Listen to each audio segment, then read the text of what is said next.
Hello friends, now we'll be discuss about arithmetic progression. Arithmetic progression, that means समांतर श्रेणी, समांतर और श्रेणी. Now we'll start how to find any number in form of a arithmetic progression. So, for example,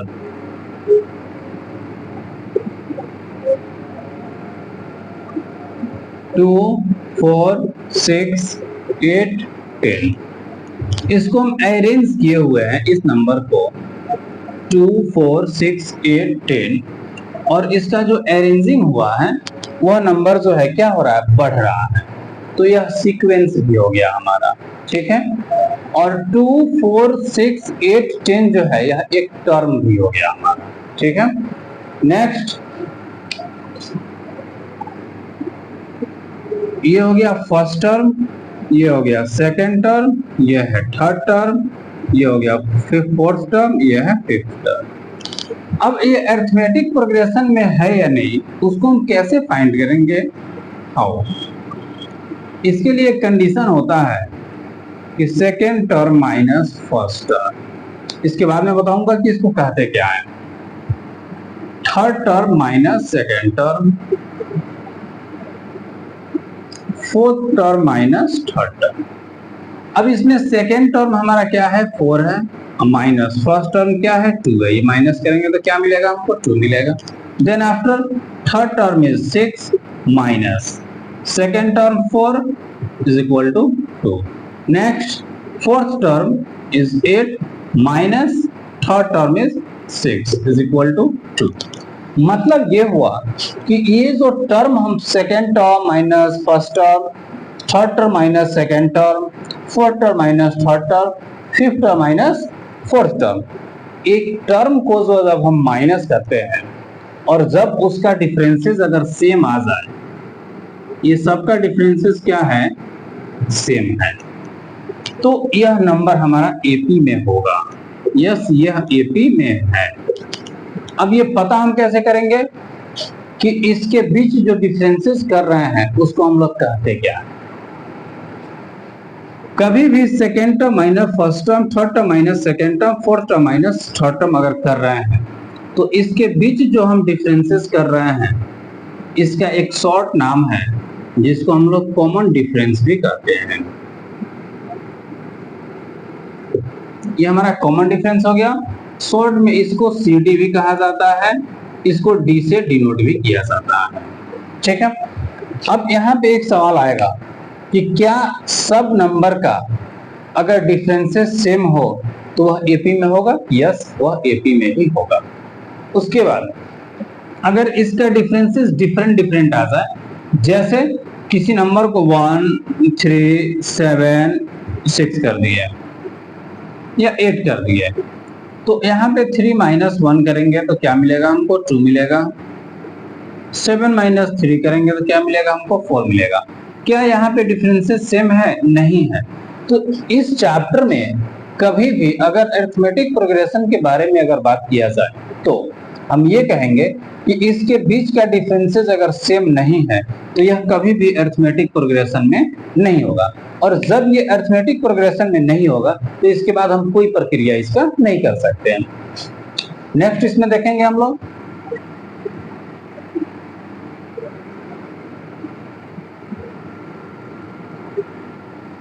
एक आता है इसमें हमारा general term.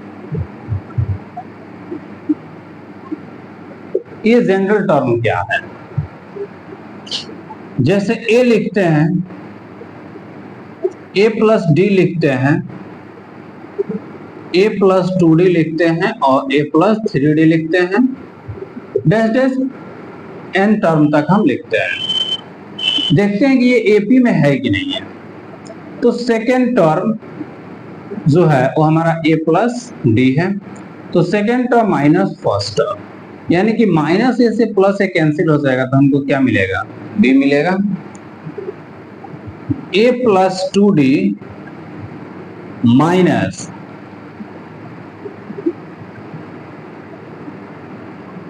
A plus D. अब यहां से प्लस A से माइनस A कैंसिल, ये प्लस माइनस हमारा कैंसिल हो गया 2D में से 1D जाएगा तो हमको क्या मिलेगा? D मिलेगा। कहने का मतलब है कि ये जो टर्म दिया हुआ है यह AP में है और इसी को जो है हम लोग जनरल टर्म भी कहते हैं। फॉर एग्जाम्पल क्वेश्चन में कहा जाए कि थर्ड टर्म जो है वह 27 दिया हुआ है। इसका मीनिंग क्या हुआ कि थर्ड टर्म जो है वह 27 दिया हुआ है। अगर ये फर्स्ट टर्म है हमारा और ये सेकेंड टर्म है और ये थर्ड टर्म है तो a plus 2d is equal to 27 दिया हुआ है। मीनिंग इसका ये हुआ, क्वेश्चन में ये कहा जाता है अगर ये कहा जाए कि फिफ्थ टर्म जो है वह हमारा 39 दिया हुआ है, यानी कि फिफ्थ टर्म हमारा क्या होगा? a प्लस 4d जो होगा वह हमारा क्या होगा? उसके बाद फिफ्थ टर्म आ जाएगा 1 2 3 4, इसके बाद 4d जो होगा a प्लस 4d, ये हमारा क्या हो गया? 39 हो गया। मतलब इस तरह के कुछ क्वेश्चंस मिलेंगे जो इस पैटर्न पे हम लोग को बनाना होता है। अब नेक्स्ट इसमें देखेंगे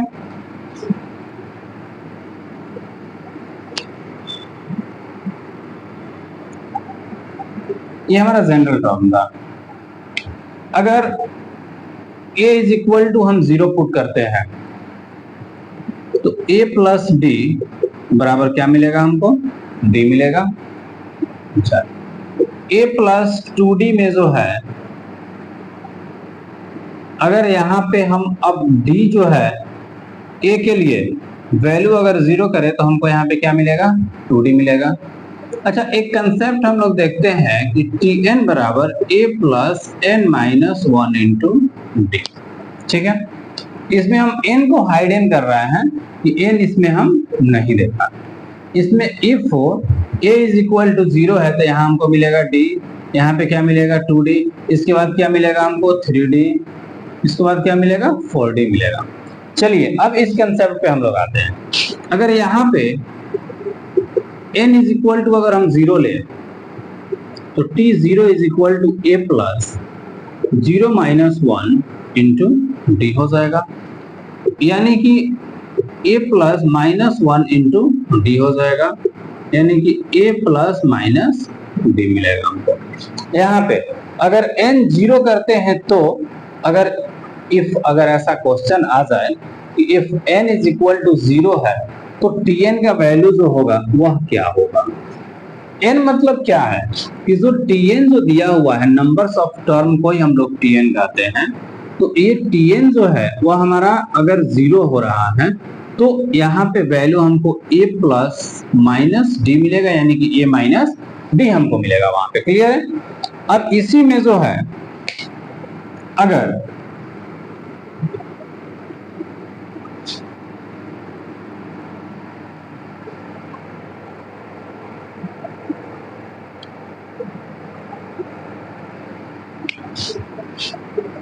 अब यहाँ पे a plus n minus 1 into D हम लिखते हैं किसके जगह पे? तो tn के जगह पे। अब n के जगह पे अगर हम 1 रखेंगे, t1 के जगह पे हम लोग समझते हैं केवल, तो a प्लस यहाँ पे क्या हो जाएगा? ये 1 माइनस 1 इंटू डी, यानी a प्लस 1 माइनस 1, ये तो हमारा 0 हो जाएगा, तो हमको क्या मिल रहा है? a मिल रहा है। मतलब हम ये कह सकते हैं कि t1 का वैल्यू जो होगा वो हमारा क्या होगा? a होगा। वैसे अगर t2 दिया हो तो a plus n minus 1 into D में a plus 2 minus 1 into D करेंगे, यानी कि a प्लस डी जो है ये हमारा क्या हो गया? t2 हो गया। वैसे ही जब हम tn फाइंड करते हैं तो dash dash t3 t4 t5 और लास्ट में अगर हम tn लिखते हैं तो a प्लस n, यानी कि tn के जगह पे हम क्या 5 4 3 पुट कर रहे थे, तो यहाँ n के जगह पे n पुट करेंगे और माइनस 1 इंटू डी। यह एक हमारा इंपॉर्टेंट कंसेप्ट है जो इससे रिलेटेड एक दो क्वेश्चन आता है, यह है कि tn is equal to a plus n minus 1 into d, और यह एक ऐसा फॉर्मूला है जो Sn को भी डिफाइन करता है। इसके बाद हम लोग देखते हैं उस टर्म को।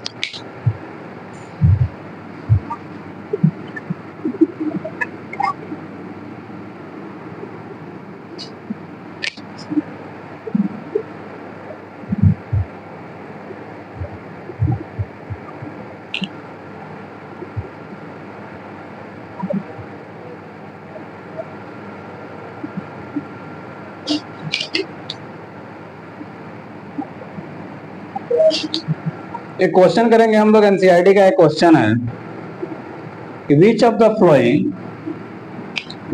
Flowing are AP.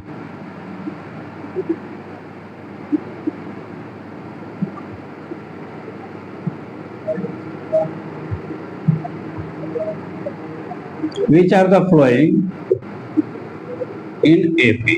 अभी हम लोग पढ़ रहे थे कि एपी में अगर कोई नंबर दिया हुआ है तो वह एपी में कब होगा। जैसे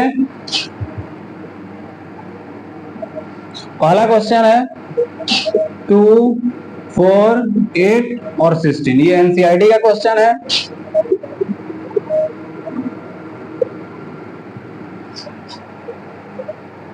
तो इसमें एपी में है, इसके लिए हम क्या जानते हैं कि सेकेंड, पहले इसमें टर्म फर्स्ट हो गया, ये हो गया सेकेंड, ये हो गया थर्ड और ये हो गया फोर्थ। अब डी निकालेंगे, हम सबका कॉमन डिफरेंस निकालेंगे, ये बात हम लोग पढ़ रहे हैं। तो सीडी निकालने के लिए क्या करते हैं, second term minus first term करते हैं, यानी इसमें सेकेंड टर्म क्या है 4 माइनस फर्स्ट टर्म क्या है 2 is equal to 2। Next third term minus second term करते हैं। अब थर्ड टर्म इसमें दिया हुआ है 8 माइनस सेकेंड टर्म क्या दिया हुआ है 4 इज इक्वल टू 4। अब देखिए एक ही नंबर से हम डिफाइन कर लेंगे तो वह एपी में होगा कि नहीं होगा, ये जरूरी नहीं है। अगर यहाँ पे 2 आया है, यहाँ पे 4 आया है तो ये एपी में हमारा नहीं होगा। नेक्स्ट क्वेश्चन हम लोग देखेंगे,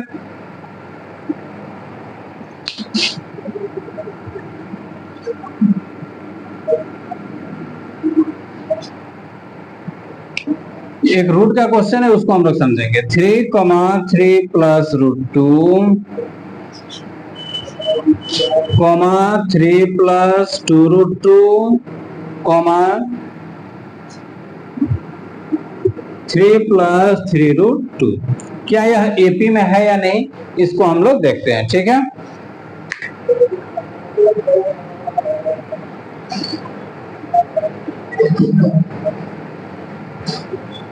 चलिए इसमें भी first, second, third, fourth term है, तो इसमें जब हम सीडी को फाइंड करेंगे तो अब हम लोग फॉर्मूला नहीं लिखेंगे क्योंकि वो रिवाइज हो चुका है, तो अब डायरेक्ट हम लोग लिखेंगे। सेकेंड टर्म इसमें क्या है 3 + √2 और -3, -3 से +3 कैंसिल हो जाएगा, तो यहाँ पे क्या बचेगा √2 बचेगा।